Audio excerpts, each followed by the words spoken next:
안녕하세요. 수련 탐구 생활의 해강입니다.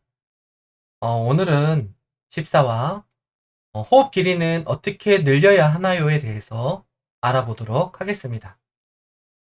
먼저 호흡의 중요성에 대해서는 11화 수련에 맞는 바른 호흡 이야기 편에서 이야기를 하였는데 그 중에서 호흡의 길이는 호흡의 양을 늘리는 것이 아니라 호흡을 유지하는 힘인 아랫배 힘을 키워서 늘리는 것이라 이야기를 하였습니다. 또 호흡을 유지하는 힘은 의식과 마음을 성문에 두고 집중하는 힘을 의미하는 것이고 이것은 1분 이상 너무 길지 않도록 해야 기운의 정체가 일어나지 않게 됩니다. 이처럼 호흡의 길이는 수련에 있어서 정말 중요하지만 생리적이고 건강적인 관점에서도 중요한 부분이 있습니다. 먼저 일반적으로 장수하는 동물들은 호흡이 길고 심박수가 적습니다.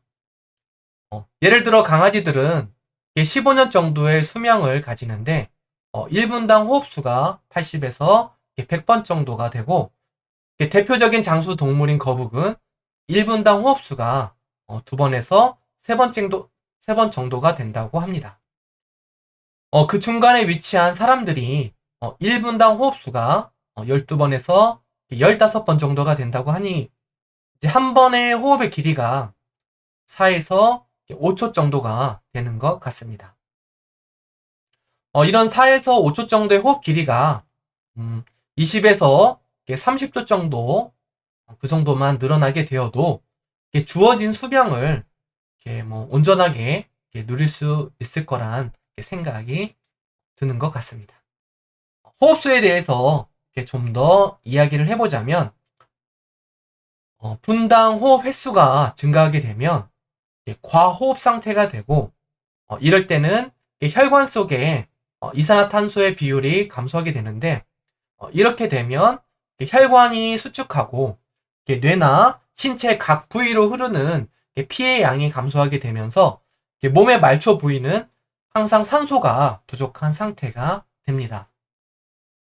산소가 부족하게 되면 교감신경이 자극을 받아서 몸을 더 긴장하고 초조하게 만들고 또 사지 말단에 온기가 충분히 전달되지 않아서 손발이 냉해지는 현상이 많이 생기게 되는데 그런 분들은 호흡 길이가 대체로 짧았던 것 같습니다.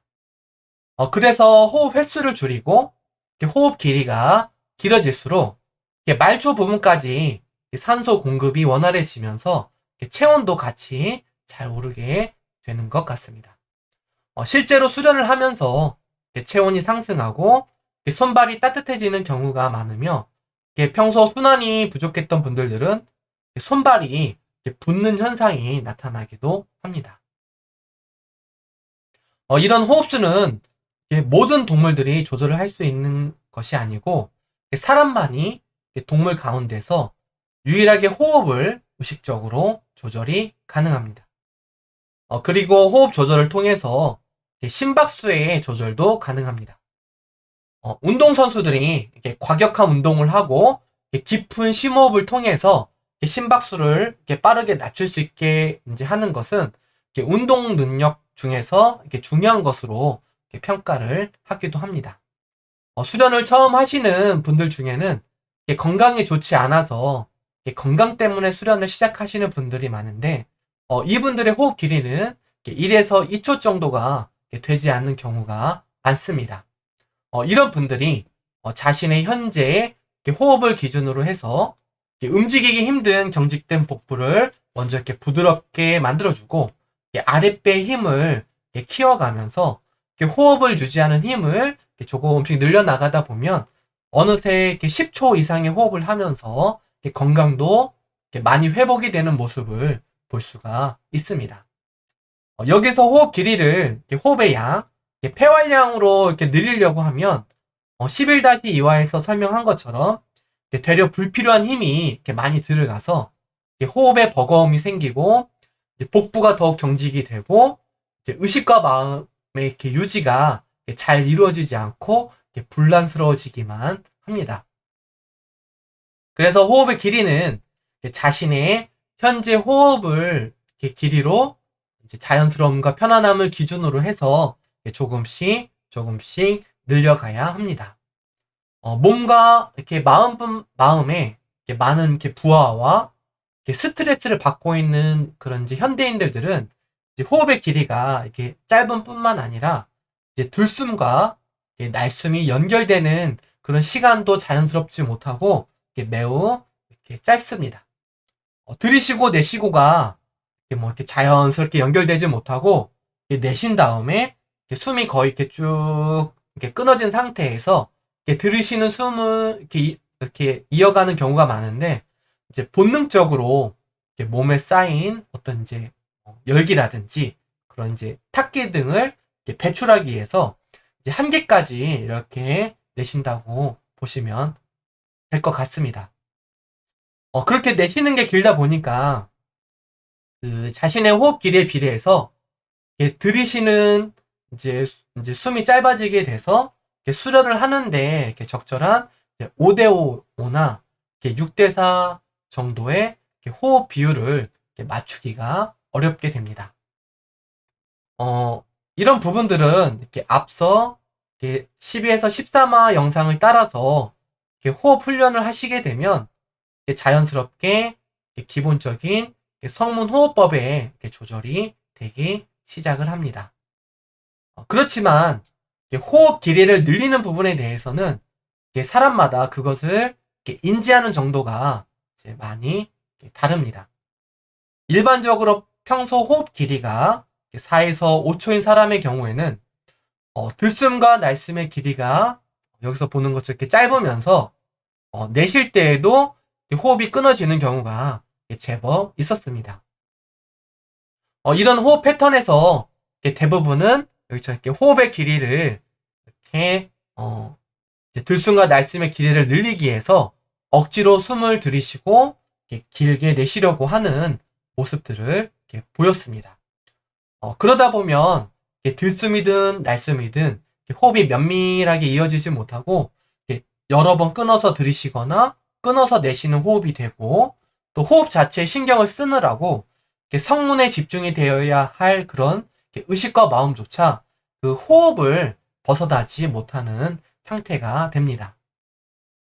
앞서 호흡의 길이는 아랫배 힘의 유지력과 관계가 있다고 하였는데 이 부분은 여기 보듯이 호흡에 이렇게 정점이 되는 그런 부분에서 이렇게 특히 필요합니다.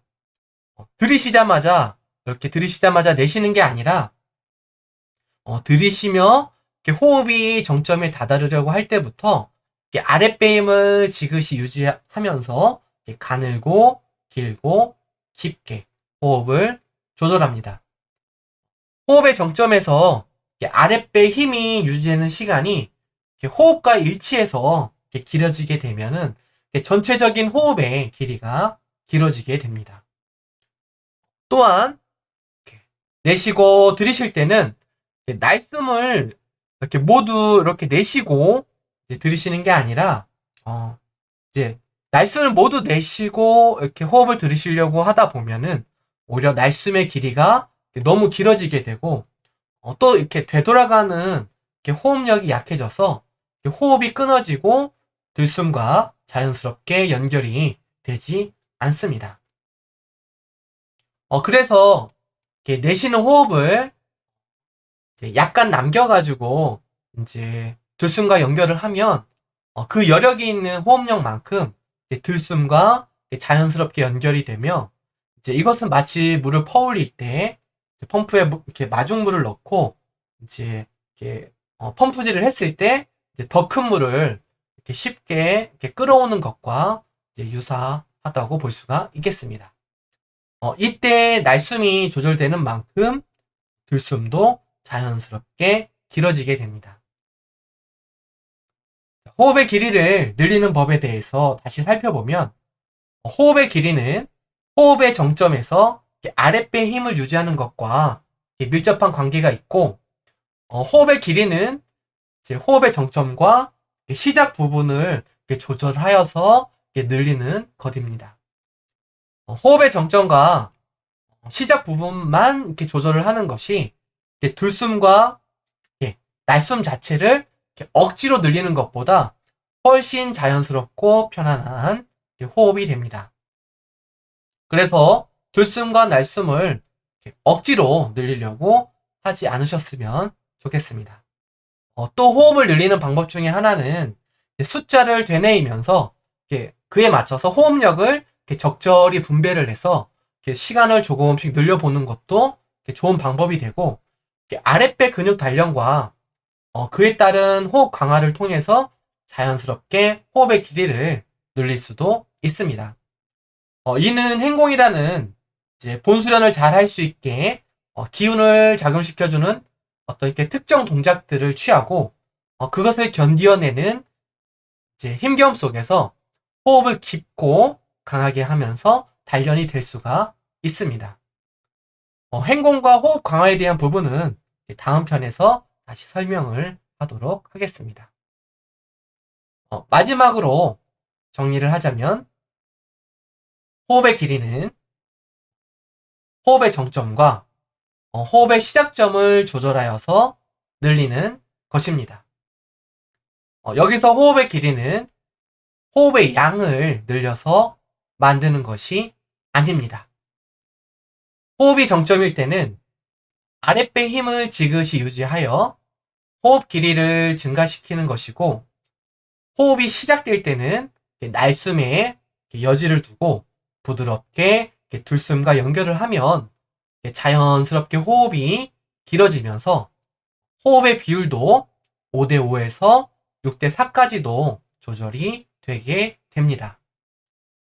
호흡 길이를 연습할 때는 숫자를 세는 것이 도움이 되는데, 이는 성문에 집중을 해서 수련의 방향성을 설정하고 기운을 작용시키기 전까지만 활용을 하시면 좋을 것 같습니다. 오늘은 이상으로 마무리하겠습니다. 감사합니다.